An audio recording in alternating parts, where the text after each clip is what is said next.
사랑하는 미랄교회 성도 여러분, 오늘도 하나님의 말씀을 읽고 묵상하며 기도함으로 우리가 마주하는 삶의 자리에서 하나님의 말씀으로 힘을 얻고 은혜를 누리시는 복된 하루 되시기를 소망합니다.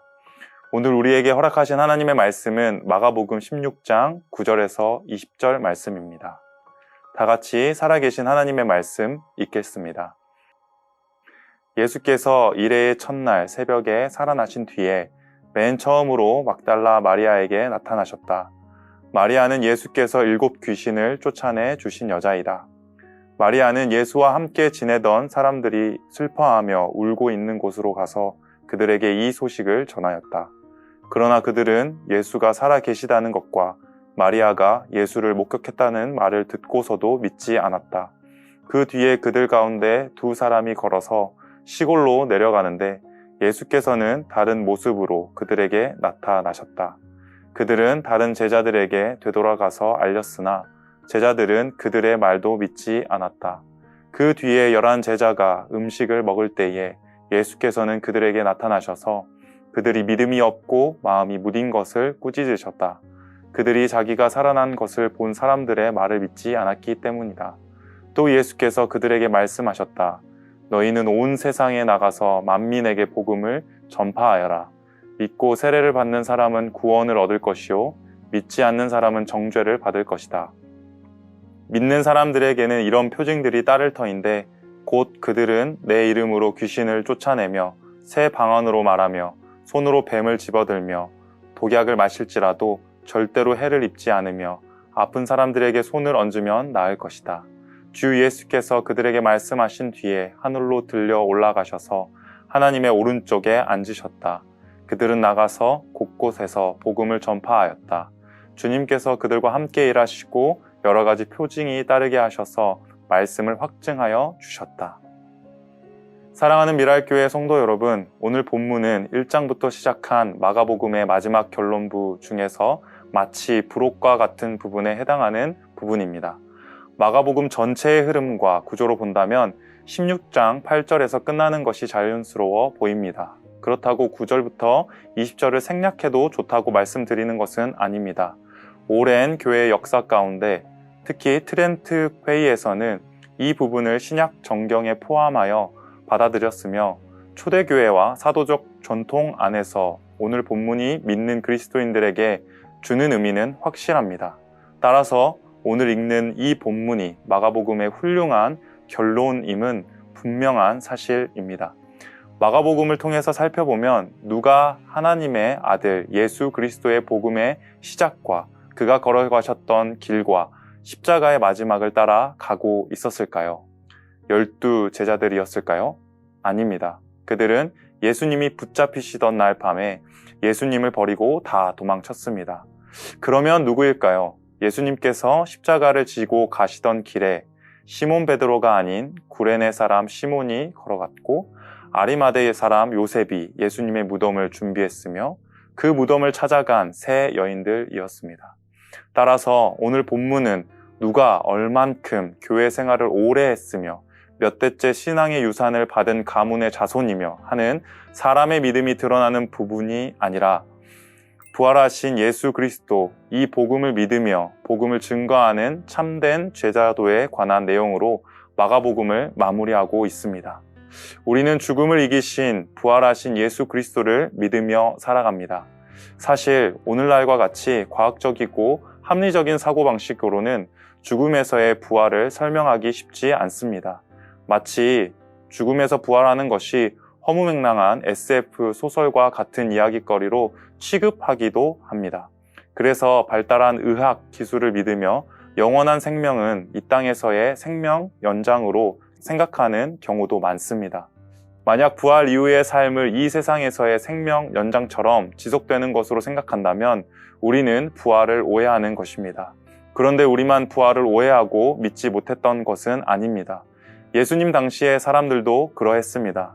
오늘 본문 9절에서부터 14절의 말씀을 보면 부활하신 예수님을 본 사람들의 증거를 제자들이 믿지 못하는 것을 볼 수 있습니다. 가장 먼저 예수님의 부활을 목격한 사람들은 누구였을까요? 여자들이었습니다. 당시 여자들은 신뢰할 만한 증인으로서 역할을 할 수 없는 자들이었습니다. 그런 사회적 위치 속에서도 예수님께서는 여인들에게 먼저 나타나셨고 부활하신 자신을 여인들에게 보이셨습니다. 그런 여인들의 증언을 믿는 제자들이 있었을까요? 11절 마지막에 보면 말을 듣고서도 믿지 않았다고 했습니다. 사회적 통념으로 여인들이 증인 역할을 하지 못하는 위치였기 때문에 제자들이 믿지 않은 것일까요? 오늘날에도 과학적으로, 이성적으로 판단했을 때 부활은 말도 안 되는 이야기 때문이라고 하기 때문에 부활하신 예수 그리스도를 믿지 못하는 것일까요? 또 12절에서는 누가복음 마지막과 비슷한 이야기가 나옵니다. 누가복음에서는 엠마오 도상에서 부활하신 예수님을 만난 두 제자의 이야기라면 여기서는 두 제자 앞에 다른 모습으로 나타나신 예수님의 이야기가 간략하게 기록되어 있습니다. 이번에 예수님께서 보이신 제자들은 당시 배경적으로 증인의 역할을 할 수 없는 자들이 아닌 두 사람에게, 남자에게 나타나셨습니다. 율법에서도 두세 사람의 증인을 통해 확증하는 말씀이 있는데 거기에도 입각하여 부활하신 예수님께서는 제자 둘에게 자신을 보였습니다. 이 확실한 증거를 가지고 증언하였는데 제자들의 반응은 어떠했을까요? 역시나 믿지 않았습니다.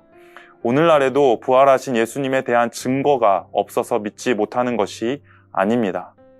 14절에서는 이제 예수님께서 11 제자가 음식을 먹을 때 나타나셔서 말씀하신 내용을 기록하고 있습니다.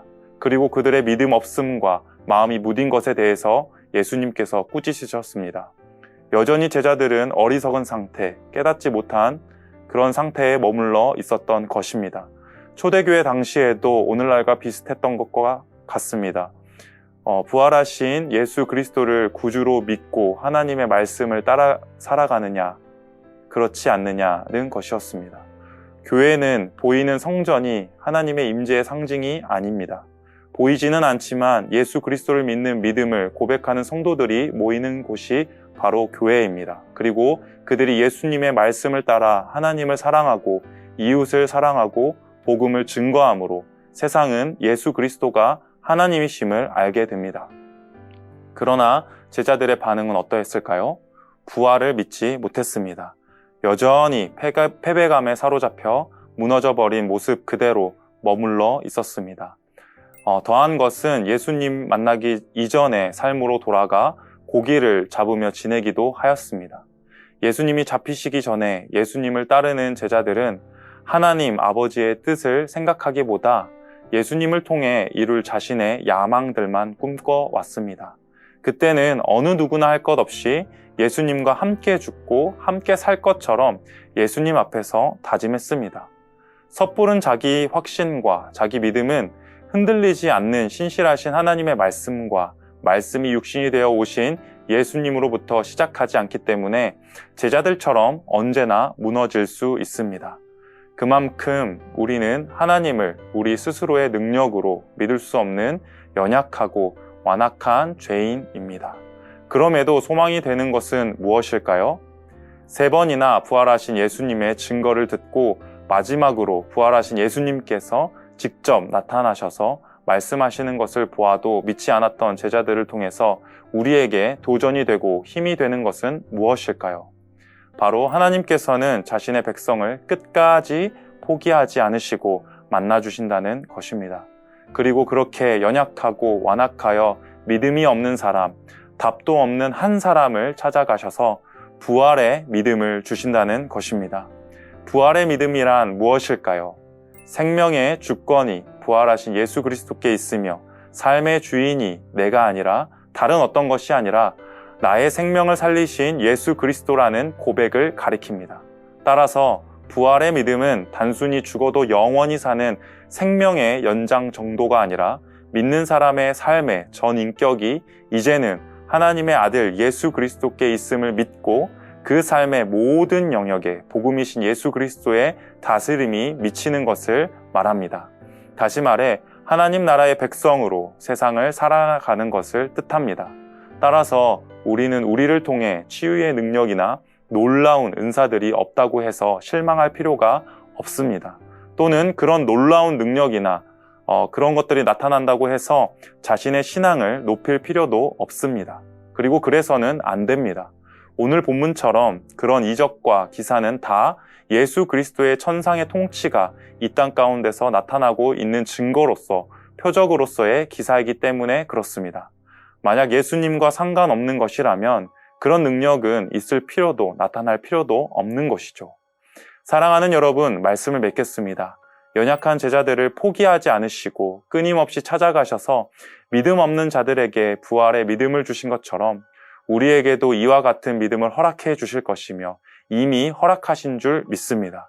그리고 이 연약한 제자들이 세상 가운데 나아가 그 입술로 부활하신 예수 그리스도가 복음이시라는 것을 전파할 때 제자의 능력 때문이 아니라 부활 승천하셔서 천상에서 하나님 보좌 우편에서 통치하고 계시는 예수님께서 자신을 믿고 따르는 제자들의 그 작은 말짓과 몸짓에도 함께 하나님 나라 확장의 사역을 이루어가고 계신다는 것이 얼마나 놀랍고 감사하며 기쁜 일인지 기억하시면 좋겠습니다. 이 땅 가운데 복음을 따라 살아간다는 것, 복음을 증거하며 산다는 것은 연약한 제자들을 부활의 소망을 갖게 하시고 믿게 하시고 따르게 하시며 부활하신 모습 그대로 다시 오신다는 주님의 신실하신 약속을 따라 하나님 나라 백성으로 오늘을 살아가게 하심을 기억하시고 하나님의 자녀임을 누리시기를 축복합니다. 예수 그리스도를 믿고 따르는 우리에게는 세상이 줄 수 없고 세상이 누리지도 못하는 부활의 생명과 부활의 소망이 있습니다. 그 가운데 넉넉하고 풍성하게 오늘 하루를 감사함으로 살아가시기를 소망합니다. 기도하겠습니다. 부활의 소망 되신 하나님 감사를 드립니다. 믿음 없고 연약한 우리 가운데 언제나 찾아오셔서 말씀하여 주시고 우리에게 믿음을 허락하여 주셔서 오늘 하루를 하나님 자녀답게 살아갈 수 있도록 힘 더해 주심을 감사드립니다. 우리가 이 세상을 살아갈 때 다른 것 의지하는 것이 아니라 오직 부활의 소망 되신 예수 그리스도만을 의지하며 믿음으로 고백하며 살아가기를 소망하오니 우리의 삶 가운데 주님 찾아와 주셔서 말씀하여 주시고 그 말씀 가운데 힘을 얻고 주님의 자녀다운 삶을 살아갈 때에 우리의 삶 가운데서 주님의 나라가 확장되는 역사를 보게 하여 주시고 아버지 하나님의 놀라운 통치가 임하여서 늘 주님으로 즐거워하고 기뻐하는 우리의 삶이 될 수 있도록 성령 하나님 함께하여 주시옵소서. 오늘 살아갈 힘도 주님께서 주실 것을 믿사오며 감사드립니다. 이 모든 말씀 살아계신 예수님의 이름으로 기도드립니다. 아멘.